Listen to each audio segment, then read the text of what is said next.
எப்படியோ ஒரு வழியா ரூம கண்டுபிடிச்சாச்சு. ரூம் சாவிய குடு சித்தப்பு. இந்தாடா. டேய், எனக்கு என்னமோ இந்த ரூம் பார்த்தா சரியாவே படல. ஆமாண்டா, அததான் நானும் ரொம்ப நேரமா யோசிச்சுக்கிட்டே இருக்கேன். வெளியே சொன்னா எப்படியும் என்னதான் திட்டுவீங்க, அதான் அமைதியா இருக்கேன். சரி, என்ன நடக்கணும்னு இருக்கோ நடக்கட்டும், வேற என்னத்த சொல்ல.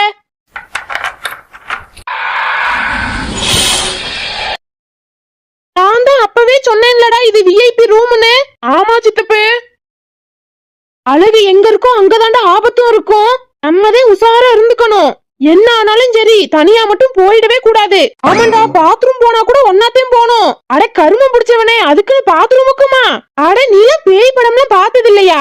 அதுல எல்லாம் முக்கியமா பாத்ரூம்ல தாண்டா பேய் வரும். நீ பாட்டுக்கு குளிக்கிறதுக்கு கண்ணை மூடி சோப்பு போட்டுக்கிட்டு இருப்ப, பார்த்தா பின்னாடி நிக்கும்